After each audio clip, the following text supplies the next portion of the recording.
No, that's it. Okay, we're going to get started. I'm going to speak loudly at the beginning, since the microphone, first of all, was locked away and the combination was changed. Then we got the new combination, and now the battery's dead. So we're working on getting a real microphone. Meanwhile, I'll scream.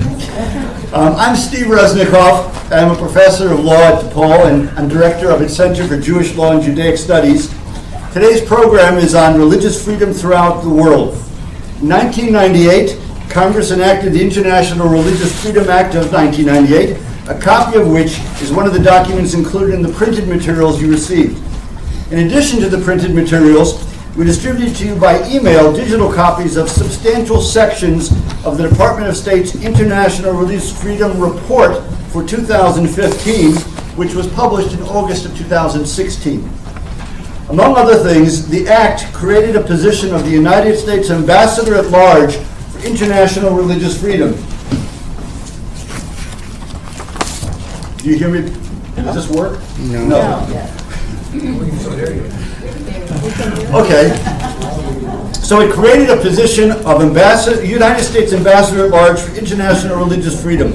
The ambassador's diverse responsibilities set forth in the Act include advancing the right to religious freedom abroad, denouncing the violation of that right, and recommending appropriate United States responses to such violation. From my personal perspective, the position of Ambassador at Large is one of the most important ambassadorial positions. I mean, both because of its task, specifically to promote religious freedom, and also because of its geographical scope. It's not limited to just merely one country, but its scope covers the entire world. And interestingly, I guess, because I don't know, I'm not going to ask for a show of hands, but it's ironic that this very important ambassadorship may be the most important ambassadorship that no one knows about, because it doesn't get enough press. Now it works, right? Oh, success. Thank you. It's a good thing you were here. No one would believe this. Consequently, today's opportunity is especially valuable. Here's the schedule. Once the ambassador is introduced, we expect that he'll speak for about 30 minutes or so, and then we're going to open up for questions. I'm going to give the honor of introducing the ambassador to the Dean of the DePaul College of Law, Jennifer Lozano Perea. And first, just a couple of words about Jennifer, the Dean. She was appointed Dean of DePaul in July 2015. Prior to coming to DePaul, she had, among many other things, taught at the University of Pennsylvania and NYU Schools of Law, and served as a dean at Yale University School of Law. In addition to being a nationally recognized leader in legal education, Dean Lozano Perea is an accomplished scholar and expert on family law, bioethics, legal ethics, and civil procedure. She has published extensively on diverse legal issues that affect children and families. She has presented nationally and regionally on the future and challenges of legal education before many distinguished audiences. And best of all, I add my personal note, the Dean has done and is doing a just terrific job at DePaul. She's insightful, she's innovative, she's energetic, and she's wise. And of course, I should add, she's been a wonderfully strong supporter of JLJS. The Dean. I should just sit down. Can you hear me okay in the back? All right. I tend to be a little bit loud, but you'll let me know up or down. It is truly my honor to introduce the ambassador today. It really ought to be Steve's job because he's brought the ambassador here and has brought his presence and his honor and all of his knowledge here and his wisdom. But he gave me the honor, so I'm gracious to take that on. And also as the Dean, we are very proud as a law school to be at the forefront of human rights locally and internationally, for which JLJS is a great supporter, and for which this program is a part of that. Ambassador Saperstein is the Ambassador at Large for International Religious Freedom, as you know. He assumed his duties in January 2015, and since then has been working tirelessly to protect religious freedom around the world. As you may know, the Ambassador at Large is a principal advisor to the President and the Secretary of State, and serves as the United States Chief Diplomat on issues of religious freedom around the world. He also heads the Office of International Religious Freedom in the Bureau of Democracy, Human Rights, and Labor. The President also has designated Ambassador Saperstein to carry out the duties in the Near East and South Central Asia Religious Freedom Act of 2014. So he's got 3 jobs, not just one. In his role, he and his staff, which he in his recent briefing said has really grown under President Obama's administration, has been able to shine the light on these terrible problems around the world of the limitations on religious freedom, have called out violations of religious freedom when he and his staff and others see them, and has put a human face on many of these problems. In his own words, he has made a strong commitment, and he and his team have made a strong commitment to ensure that religious freedom will thrive for all. Before his service as ambassador, he served for 40 years as the director of the Religious Action Center of Reform Judaism, RAC, overseeing the national social justice programming for the largest segment of American Jewry. During his tenure at the helm at the RAC, he served and headed several national religious coalitions and has worked collaboratively and partnered in many ways across many, many decades. And his spirit of collaboration and partnership also is a signature of his work as an ambassador.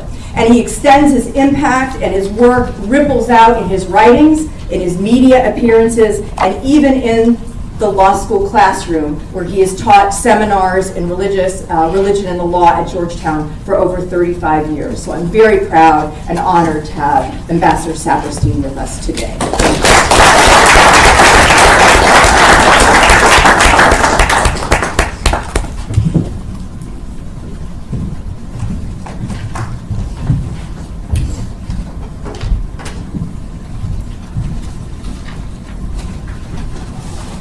Hi. I'm truly delighted to have is this going to work if I'm hearing it? Because I think you have to hold it really close. Closer. Did our meeting guy, he left. All right. So does this work? Are you all able to hear if I'm talking about this clearly? Yes? Okay, good. So I'm delighted being introduced by a dean, or he's a prestigious occurrence, so I'm really delighted and honored to be with you and greatly appreciate what you've accomplished here. This is really something extraordinary. And Rabbi Resnikov and I actually have family connections distantly, and I'm an admirer of his academic work, and it really is a delight and a pleasure. We've been dancing around trying to find the time to do this for quite a while. It's good to see some old friends who are gathered here and to be with you on an extraordinary week, obviously, that will have enormous resonance to the kind of work that all of us are engaged in. If exactly what that resonance is, I'm not exactly sure, but it certainly is a crossroads in the history of the United States. So I've been asked to speak on the issue of religious freedom, the core of my work, as was suggested in the introduction. The term ambassador at large simply means an ambassador with global responsibilities. There are 6 of them at the State Department: global women's issues, global health issues, counterterrorism, drug and human trafficking in my position. But there are about 60 or 70 people with different titles, special envoy, special representative, who also focus on a global level on other issues. The difference of title has to do with technical things within the State Department on a functional level.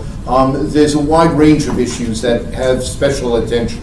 But of those groups, the office that I'm honored to run really is one of the largest. And it says something about this administration's commitment to this issue and the United States' commitment to the issue.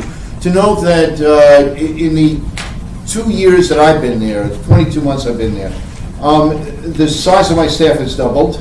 The programmatic money has increased 5-6-fold, $3.34 million a year in program money on behalf of religious freedom that we invest in civil society, religious organizations fighting for religious freedom, human rights defenders, human rights lawyers who defend people who are accused of blasphemy or of defamation of religion. Is a wide range of use of this programmatic money, and it's now from $3.2 to $20 million. In addition to that, Secretary Kerry set up a parallel office that we coordinate daily with that deals with religion in broader foreign policy areas. What is the impact of religion in combating violent extremism, in conflict resolution, democracy, stabilization? And they also have a staff of about 25 people. So what that means is in the United States government, there are 50 people working day in and day out, focused entirely on religious issues, on religion, the role of religion plays in our broader foreign policy concerns on behalf of religious freedom. This is an extraordinary commitment, probably the same as all the rest of the world put together, of people who are assigned to this as their sole focus and responsibility. There are a lot of countries that have committees on religious affairs that regulates what happens in their countries, but not who work on behalf of a constructive role for religion in international affairs or in the foreign policy of the nations that they represent.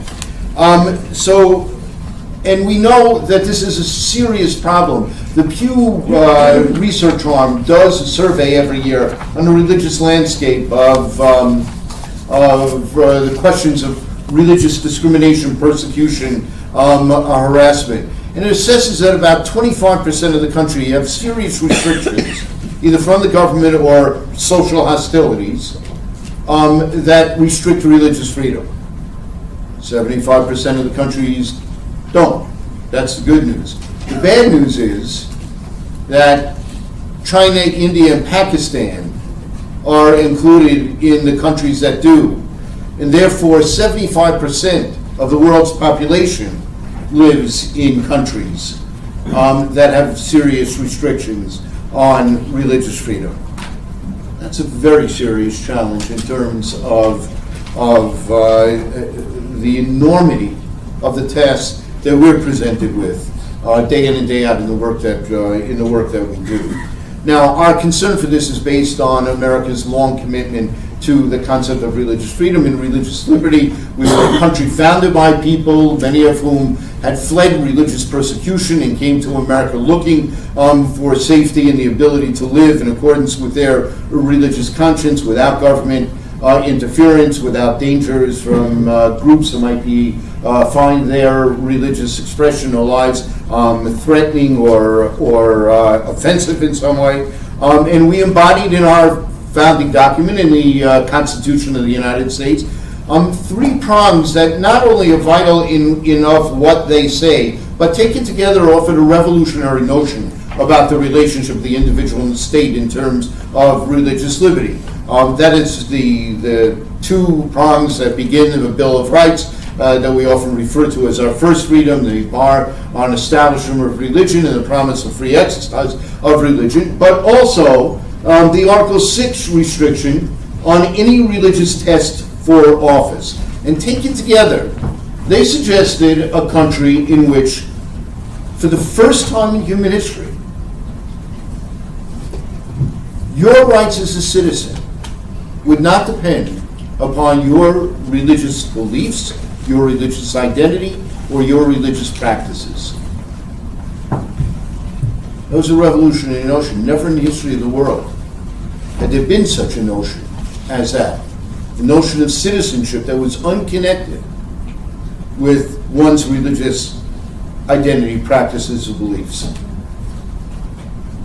And like many of the promised rights in the Bill of Rights, it took us a long time to actually get there.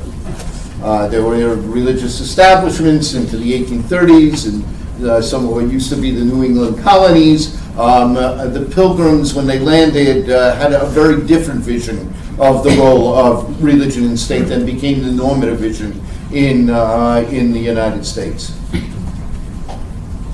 That vision finally took hold in the mid-20th century in the United States and had a significant impact on the writing of the 2 foundational documents in which our work dealing with foreign policy are based on the Universal Declaration of Human Rights and the International Covenant of Civil and Political Rights. Article 18 of each one of those actually has a very broad definition of religious freedom, and more specific than our promise in the First Amendment. It makes it clear that it is not just a freedom to worship, but the freedom to practice, the freedom to speak about your beliefs, the freedom to teach your beliefs, the freedom to choose your own religion, the freedom to change your religion. This is a broad definition of religious freedom embodied into the international covenants. However, in the international covenants affecting many of our fundamental rights, were also limiting clauses, derogation clauses, that would say, but these can be limited when issues of public safety or social order are at play. And those broad terms are often the source of the problem that we face in asserting these freedoms as fundamental rights. In America, as you know, for us to overcome those freedoms on behalf of governmental interests, those governmental interests have to be compelling interests, interests of the highest order, and have to be applied and pursued in a way that imposes the least restriction on the fundamental right: freedom of speech, freedom of the press, freedom of association, freedom to protest the government for redress of grievances. Those fundamental rights require the government choose the means of affirming or implementing a compelling interest in the way that least restricts the fundamental right involved. There is not the same kind of international legal definitions of exactly how you balance out the interests. So many countries say, look, public order, social order, someone's going to say something that's going to provoke other people. We say the onus is on the listener in that case. It's not that something is provocative and someone's offended and they take action against someone else. Either the government takes action or individuals take action. You have a right to speak even with offensive speech. Other democracies, as you know, penalize hate speech, criminalize it. We in our international relations have long urged the international community to choose other means to pursue hate speech and limiting hate speech. Our argument that you drown out hate speech or bad speech with good speech is not an argument that prevails in the world scene. And so this idea of protecting the social order and protecting public safety writ large is often used to limit fundamental freedoms, including freedom of religion. And therein is one of the key challenges that we face. And we believe that religious freedom is vital not only because it is vital in and of itself as a fundamental right that inures in what it means to be a human being, that we're entitled to as human beings. But we, as a matter of foreign policy, affirm religious freedom because we truly believe that religious freedom leads to a freer society in general, a more stable society, a more democratic society, and correlates with a more prosperous society. So there are compelling national interests and security interests that we have in pursuing religious freedom.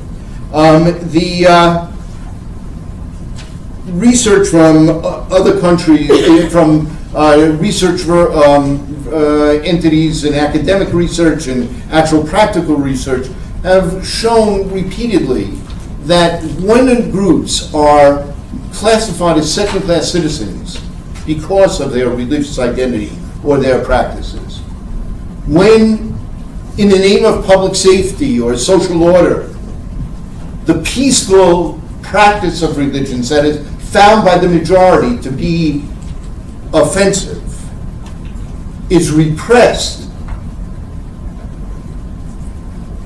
the end result is the destabilization of societies.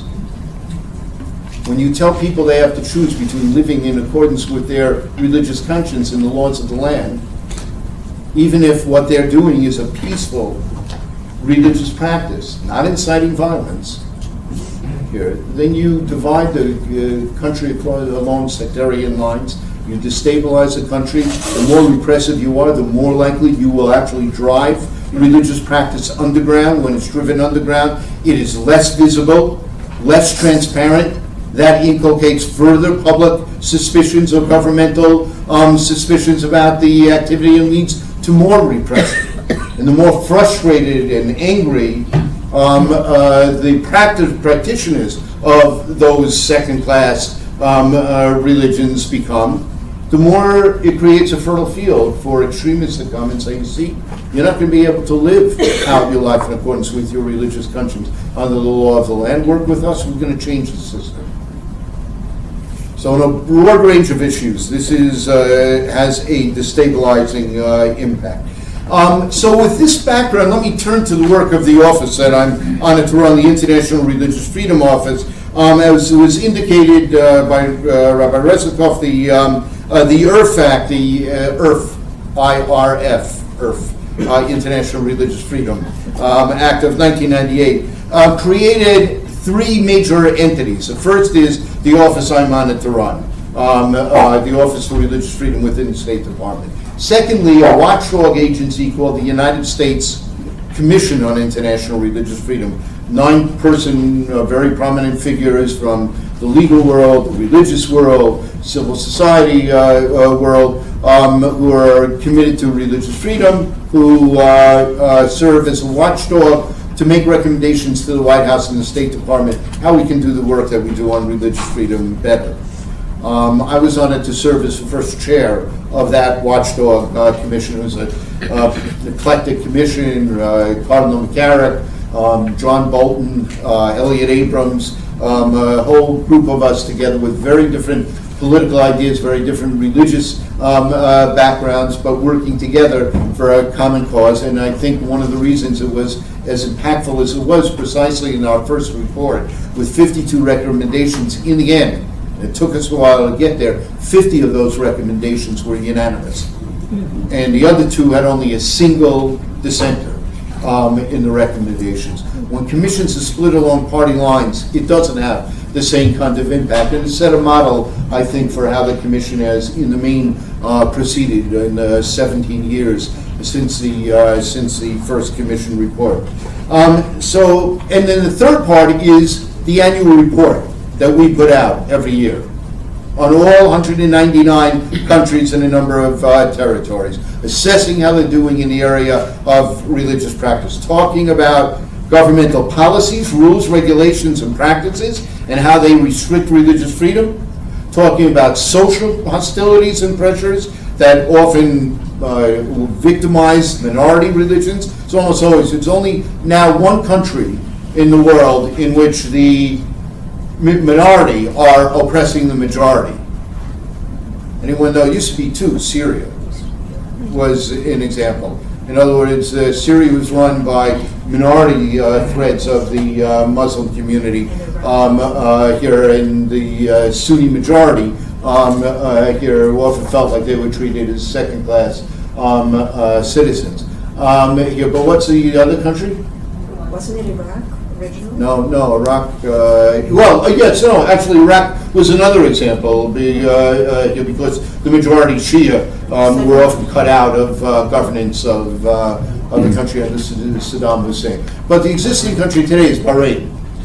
Here. And it's ironic because Bahrain is probably, you have a lot of kind of paradoxes here. Bahrain is a country that gives more freedom to minority religions than almost any other country in that part of the world. Churches can be built, synagogues, a Jewish community functions openly. Only a handful of Jews left, but they're safe and secure and able to live out their lives in Bahrain. But the majority Shia population, Sunni population, Shia population, is limited in what they can do. and very much feel like they're second-class citizens. Morocco is another example of a paradox here. The Jewish community in Morocco, 3,000 strong, one of the largest Jewish communities left in the Arab world, it lives under the protection of the king and thrive. They really do very well. I don't know, how many of you have been to Morocco? Well, if you have the opportunity to go, it's not just a great historic Jewish community, but it is a very vibrant community today. But other minority groups, including minority Muslim groups, face very significant restrictions. So it is almost always in the social hostility realm, the minority either in that area of a country or the country as a whole, who are the victims of social hostilities. And the question for us is, what does the government do about it? If the government sits on the sidelines, we hold them accountable. If the government makes a good faith effort, then we try to support that effort and help out in whatever way we can. And we regard that as the positive and appropriate response in the report. The report is a fact-based report. It doesn't offer opinions here, but those are the standards that we use in deciding what goes into the report, what doesn't go into the report. Now, the report actually has a number of fascinating implications. First, I just returned from Malaysia. Malaysia is one of the 4 countries in the world that are Sunni majority countries in which the practice of Shia Islam is made illegal. I mean, they're allowed to live in the country, they just can't do something opening. So this year, a whole large group in trying to celebrate the Ashura holiday, one of their central holidays, were arrested for doing that. So they're speaking with representatives of the Shia community, and the head of the community says that we can't tell you what it means to us. You know, we're 1,000 Shia in a country of 30 million Sunnis. That means 30 million people. They're not all Sunnis, only 60% are Muslim. In the countries close to Indonesia, where I also was, where over about 95% are Sunni Muslims. But in Malaysia, here, the Shia really restricted, and he said, for us, the fact that you lift up our story to the world, we cannot tell you how encouraging, how supportive that is for us. And their lawyer said, and when we go to court, we always introduce your report as evidence of the persecution and discrimination against this minority Muslim community. So that's a very gratifying impact. Second impact is only one other country has a report of its own, and it doesn't cover all the countries, and it just began last year, Germany, and really commend them for that and hope they continue to make that a robust product, focusing on the number of countries where there are particular problems that they think can be improved. And it's a different approach to the report. But since most countries don't have it, often the foreign minister will take our report, send it out to their staff and embassies across the globe, and say, here's the blueprint of what to do on behalf of religious freedom. Be in touch with these persecuted groups. Help the Americans engage with government officials to ease some of the restrictions that exist in the country. The other impact of the report is kind of an aha point, but as somebody who was involved in the writing of the law in the late 1990s, I have to tell you, we all missed it. It just wasn't on our radar screen. But when I'll say it, it's really obvious, and in some ways, it's the most impactful part of the report's influence, which is in every embassy across the globe, every American embassy across the globe, a political officer who's in charge of human rights. And if there's more than one, there may be somebody dedicated to religious freedom issues, has to draft the report. So they have to go find all the different groups. They have to meet with the minority religious communities. And they have to engage with the government officials who regulate religious life and advocate on behalf of greater religious freedom. And in their civil society work, here they're lifting up values supportive of religious freedom. So the result is that every year there are 200 foreign service officers who grapple with this issue. And as we travel around, the religious community said before this whole structure went into effect, we were all alone. We didn't have anyone to turn to. Now there's somebody at the embassy who's reaching out to us, wants to stay in touch, wants to hear the latest developments. When we need help, we'll go to them here, and they'll talk to others in other embassies in democratic countries and work on our behalf. It's an extraordinary impact, but over the space of the 17 years, that's a couple of thousand people in the Foreign Service who have had to work on these reports and engage with these religious communities. Some of them now become ambassadors, been going on long enough, they're ambassadors, they're DCMs, deputy chiefs of mission, and that has a significant impact in building up literacy on this issue that's permeated through the diplomatic corps at this point. So the report is one of the tools, key tools, that we use. The second is our diplomatic leverage. The Secretary of State will often speak on these issues. The President's speeches that he gives on these issues at least once a year at the National Prayer Breakfast, where he'll deal with religious liberty issues in depth. But his statements and his trip to India, his urging Prime Minister Modi and the Indian people that they had to come to grips with stopping the societal violence here, and groups could, it would undercut the stability of the country for this to continue.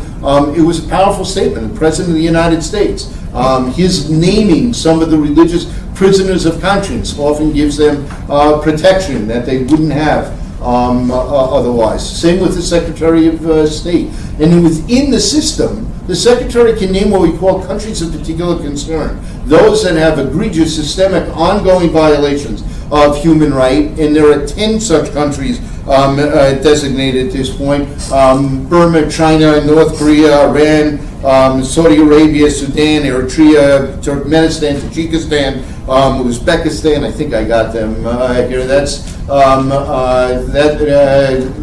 Those are the countries that have these egregious ongoing violations. And when they're named, then the law allows for the Secretary to apply sanctions to country and use economic sanctions or other means in order to try and encourage there to be changes in what they do.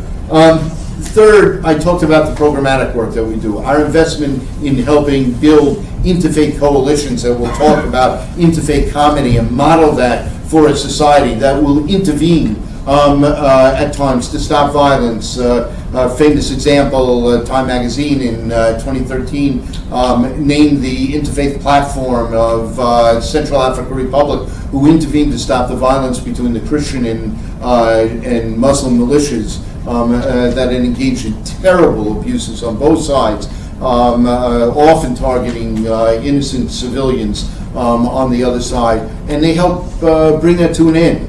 Here, and we nurture that, and we nurture the training of mediation skills, and we invest in those kinds of structures. And as I said, we'll be very supportive of efforts to provide, human rights lawyers with the skills and ability and the wherewithal to be able to defend people who are accused of violating the social norms or the security issues in a way that is simply their peaceful exercise of their religion in the country as well. And obviously we travel across the globe. My staff this past year, between the staff, probably went to 50 countries. In the 22 months I've been there, I personally traveled to 30 countries. Almost all of these are countries with serious problems, but the possibility of those problems being addressed. And that's what we're always looking for in these issues. Now, what are the major threats to religious freedom across the globe? You know them probably as well as I do. The whole world knows the rise of the non-state actors, the ISILs, the Al-Qaedas, the Boko Harams, the Al-Shabaabs, but also the militant Buddhist groups that exist in Burma, here, the militant Hindu groups that exist in India, the Christian militias in the Central African Republic that I alluded to before, extremists in the Jewish community on the West Bank, who are engaged in the price tag violence. So it is, there are extremists in virtually every religious groups here, and that has enormously destabilized the country. Very often, religious houses of worship, religious institutions, religious messages are involved in the targets or the actions of the perpetrators of hate crimes of one group against another here, and certainly with Daesh and Boko Haram and Al-Shabaab, we see over and over again the kind of violence that has been perpetrated with those who believe that their religion can justify the use of force to impose their views on everyone else, or ethnically cleanse an area so that those who disagree are no longer present in the area. It justifies rape, forced marriages, forced conversions, the beheadings that we've seen from ISIL here, the kidnapping of the Shabak girls here in Nigeria. I mean, the atrocities are simply enormous. Al-Shabaab moving into Kenya, taking over malls, buses, things like that, separating Muslims and Christians and killing all the Christians. So this is a phenomenon that, well, there's always been terrorism and societal violence, but this form of organized non-state actors who actually try to grab hold of areas that they will then govern and treat all of those who differ with them, even of their own religion, if their interpretation of Sunni Islam is different than ISIL's, their willingness to use force to either kill people or drive those people out or forcibly convert those people. So this is an enormous challenge for us. This year in our annual report, we lifted up the problem of blasphemy laws. There are about a quarter of the countries in the world still have blasphemy laws. That is, laws in which what someone said is the laws will punish irreverence or disrespect towards a religion or to holy personages or to religious artifacts, customs, or beliefs. And this is a case where usually it is the majority religion that feels offended, or leaders of those religions who feel offended by what is said. And you have to remember, very often blasphemy is the simple punishment for people saying things that should be protected by the core principles of freedom of speech and freedom of religion. In other words, if I say something about a religion that is critical of that religion, criticism, dissent is indispensable to a free marketplace of ideas. But if you can quash all of that by punishing someone who says anything critical about a religion or the interpretation of religion by the rulers of that country or religious community at any given time, you have no free marketplace of ideas. And sometimes you get punished for saying what the core beliefs of your faith are. So take in the Muslim community, you have the Ahmadiyya community, who reject the idea that Muhammad was the last prophet. They believe that there's been a more recent prophet. Their expression of the core belief of their faith is regarded as blasphemous by normative Sunni Islam. Here, so everyone may be offended by some other group's expression of their religion, but to criminalize that expression, to send people to jail, to fine people, or in the case of 12 countries, that have death penalties attached to it, to put people to death for those expressions, remains one of the most obvious, dangerous, frightening, chilling examples of restrictions on religious freedom that we have anywhere in the world. The same is true with apostasy laws that punish people simply for deciding they want to leave one faith. In this case, again, almost always the majority faith that's connected with government as government power, and they want to change to another religion. and they face violation of apostasy laws, and again can be subject to a death penalty.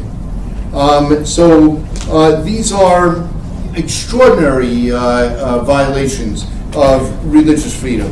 Heiner Bielefeld, in his December 2015 report as the UN Special Rapporteur for freedom of religion and belief, reported to the UN Human Rights Council, abundant experience in a number of countries demonstrates that blasphemy laws do not contribute to a climate of religion, openness, tolerance, non-discrimination, and respect. To the contrary, they fuel stereotyping, stigmatization, discrimination, incitement to violence. Such laws have a stifling impact on the enjoyment of freedom of religion and belief and violate healthy dialogue and debate about religion. And too often, we observe the use of blasphemy laws as a weapon in petty interpersonal disputes, and individuals can languish in jail for years as a result of a blasphemy allegation. Very often, these are false accusations. We know of cases, we've documented in our report, cases where blasphemy allegations stem from disputes over livestock raising on a neighbor's land, from loud music being played at a party, from a variety of minor workplace conflicts, from resentment generated from romances between young people of different faiths, and they run off together, and the majority religion-connected family makes an accusation of blasphemy against the other family. Business disputes in which someone wants to buy something from someone they won't sell, and so they make a false accusation of blasphemy, and they end up the victim ends up in jail facing huge costs, inability to run their business, is forced to sell to the person who made the accusation.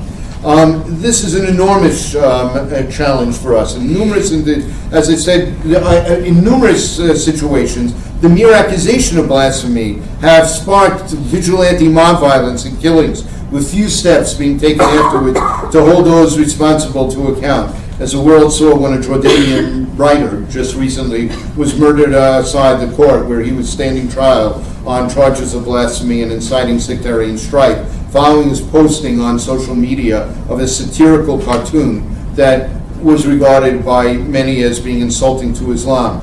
Or the Pakistani couple, a Christian couple, a year or two ago, buried alive in a brick kiln for alleged blasphemy.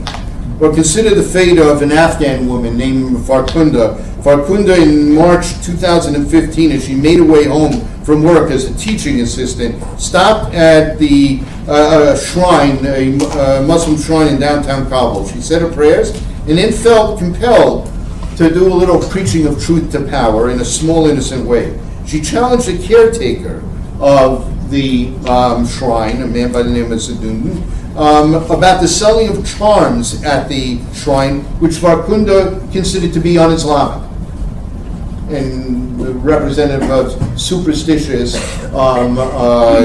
views in the area there. The discussion escalated into an argument, and the caretaker then accused her publicly of being a tool of the Americans and having committed blasphemy by burning her Quran. There was absolutely no evidence whatsoever that she burned the Quran. But a mob quickly gathered to hear the incendiary accusations. Blasphemy is punishable by death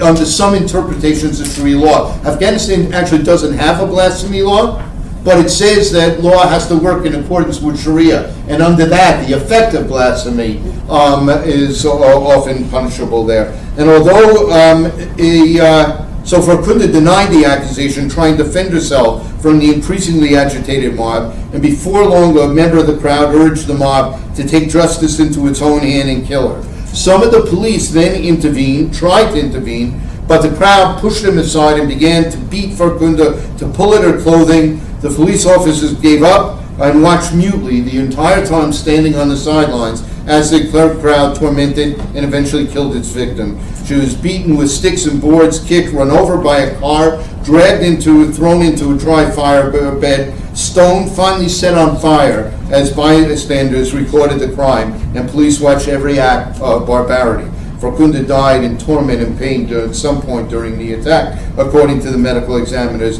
but the crowd continued to abuse her lifeless body. Now, this is a particularly heinous example, and one need only look at recent news stories to find the impact that these laws have on people across the globe. Saudi Arabia punishing blasphemy with long prison sentences and lashings.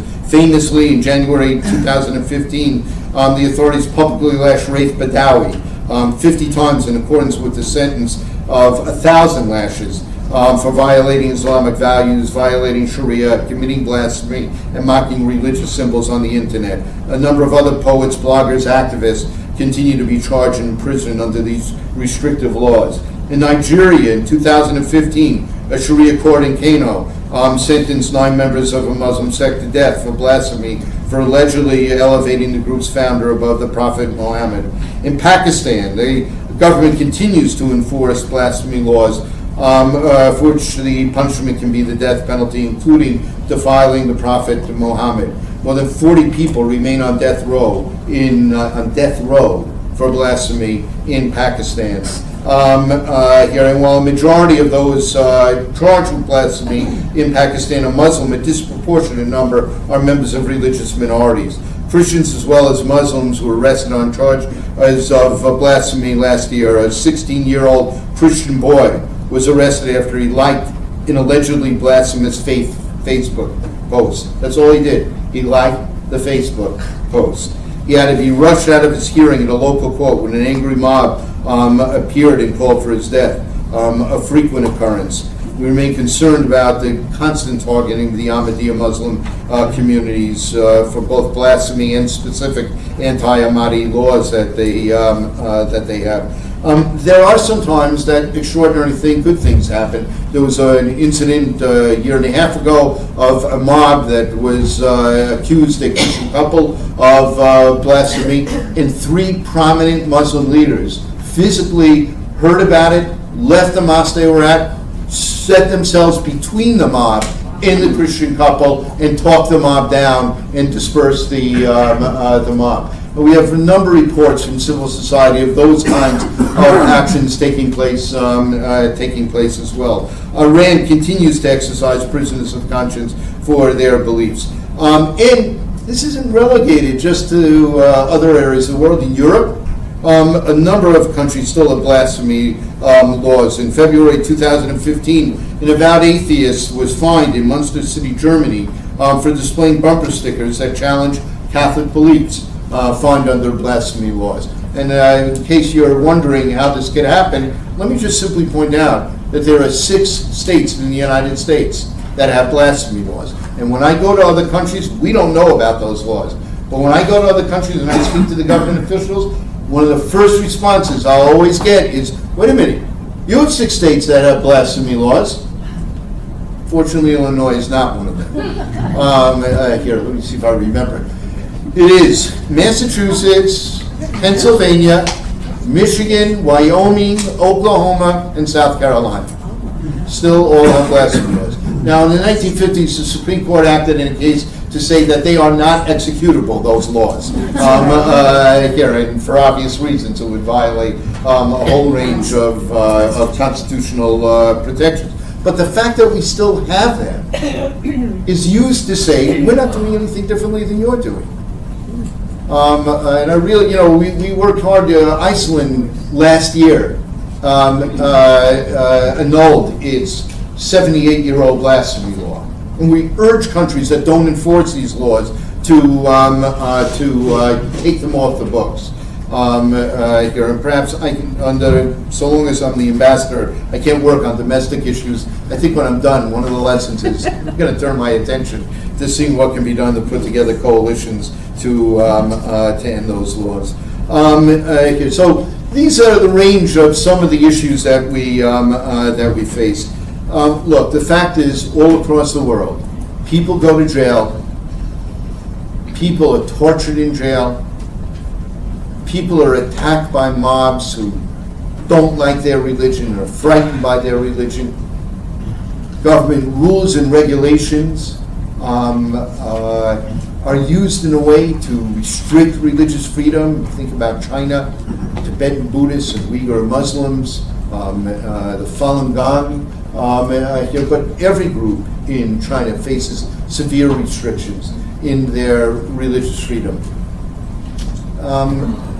These are people simply trying to live their lives in accordance with their understanding of God, or the rejection of an understanding of God, their belief that there is no God.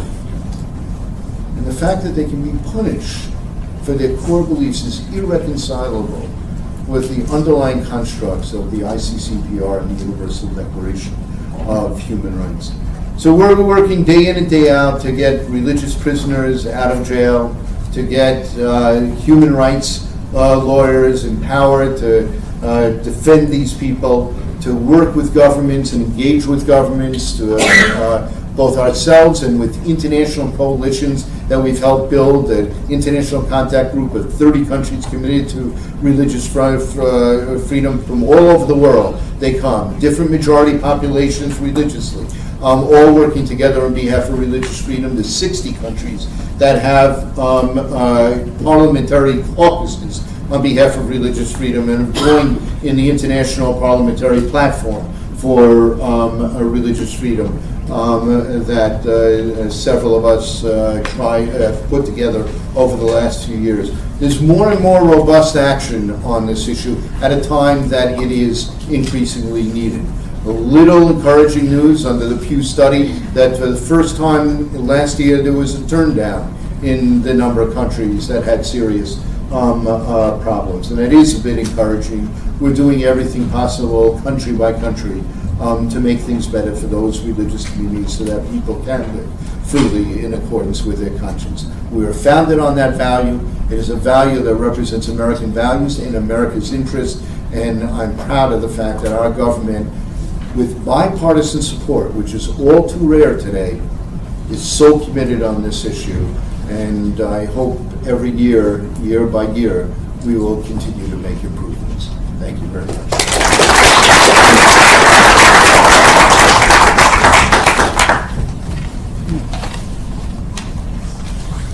Thank you so much. So I have a couple of quick announcements before we open it up for questions and answers. First, I just want to remind people that there's water bottles in the back of the room. You don't mind if they go get a water bottle. So water bottles in the back of the room. There's no other food in the back of the room, and I'm going to mention why. Those of you who are on our newsletter list, distribution list, or free newsletter list, who's gotten a newsletter from us, those of you who are here and are not on the newsletter list, you'll get a first newsletter by email, and if you want to unsubscribe, that's fine, but I think you'll like it. We are, despite the strong support we get, the heartfelt support from DePaul University, but we don't get any funding. And so these days, it's very difficult finding funding, and there's so much competition. So we're looking for people who will contribute or will sponsor or co-sponsor different events. And until we do that, we find such funding, it's difficult for us to come up with money for the for refreshments. We're still raising money to pay for our administrative assistant. I want to tell you, though, just a couple of things about upcoming programs. Number one, we have a program coming up on the 11th of December, a Sunday program with the Decalogue Society of Lawyers at a synagogue in Skokie, and it's going to focus on the anti-Semitic discrimination by international bodies, such as bodies associated with the United Nations, the International Criminal Court, and so on. Second, we have a program, it is only some of the programs, we have a program in February 8th, on the sexual trafficking of women, and that's a CLE program, so is the December 11th program. We're working now, Elliot Samuels, who's here, I think, he helped put us in touch with a cousin of his, who is Maurice Samuels, who is a professor at Yale University, and he's an expert in French and French history and language, but he's also head of their Center for Anti-Semitism, and he's going to speak hopefully in the spring, if we can't work it out for the spring, but in the fall, but this spring about the history of past, present, and hopefully not future anti-Semitism in France. So we're also taking suggestions and so on, but if anybody can help connect us with people that would help support us, we'd appreciate it.